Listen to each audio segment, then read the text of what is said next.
वतन news network का हुआ बड़ा असर।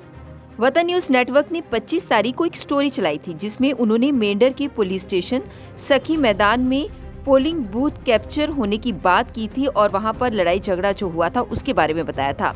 उस खबर का इतना बड़ा असर हुआ कि इससे डिस्ट्रिक्ट एडमिनिस्ट्रेशन जाग उठा। वतन न्यूज नेटवर्क ने ये न्यूज ब्रेक की थी कि सखी मैदान पोलिंग स्टेशन पर जहां पोलिंग हो रही थी वहां कई मरतबा बूथ कैप्चर किया गया और वहां जो मुतलका DDC member BJP leader Wajid Manto हैं, उन्होंने पोलिंग बूथ कैप्चर किया और जाली वोट डलवाने की कोशिश की।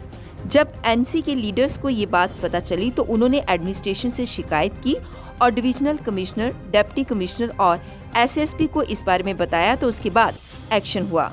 इसके तुरंत बाद जब वहां पुलिस पहुंची तो और ऑब्जर्वर पहुंचे तो वाजिद मंतू और उसके आदमियों ने उनको गालियां देना शुरू कर दी, बदतमीजी की और लड़ाई झगड़ा किया। आज वतन न्यूज नेटवर्क से बातचीत करते हुए एनसी कैंडिडेट जावेद राणा ने आरोप लगाते हुए कहा कि बीजेपी को अपनी हार का डर सता रहा था, इसीलिए उन्होंने लड़ाई झगड़ा शुरू किया और एक खास कम्युनिटी को टारगेट बनाया गया। वाजिद मंतो इससे पहले भी इस कम्युनिटी को टारगेट बनाते रहे हैं।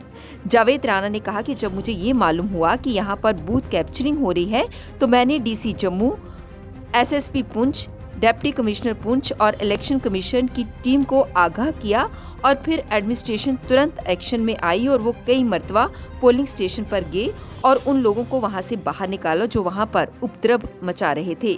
लेकिन जैसे ही पुलिस पोलिंग स्टेशन से जाती वो वापस आकर बूथ को कैप्चर कर लेते। जावेद राणा ने कहा कि सरेआम बीजेपी द्वारा गुंडागर्दी की गई और खास कम्युनिटी को उन्होंने टारगेट किया। जावेद राणा ने ये भी कहा कि हम पहाड़ी और गुज्जर एक हैं और हम खित्ताए पीर पंचाल में अमन चाहते हैं। उन्होंने कहा कि आज पहाड़ी और गुज्जरों ने फिरका परस्ती को दरकिनार करते हुए एक दूसरे का साथ दिया है। हमारा मरना जीना एक साथ है। उन्होंने कहा कि इससे पहले भी बीजेपी ने दोनों कम्युनिटी को आपस में लड़वाने की कोशिश की थी और वाजिद मंतो जैसे कई फिरका परस्त लोग इस किस्म की हरकत करते रहते हैं।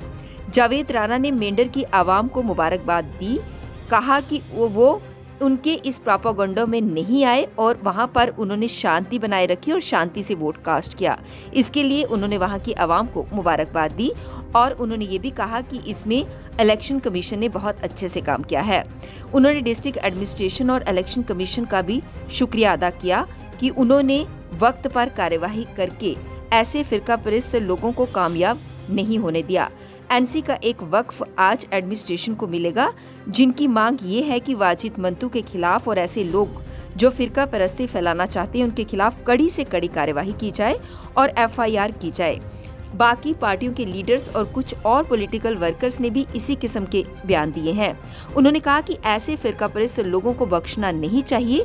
भाई को भाई से लड़वाने वाले ये लोग हैं, इनके खिलाफ कड़ी से कड़ी कार्यवाही की जानी चाहिए।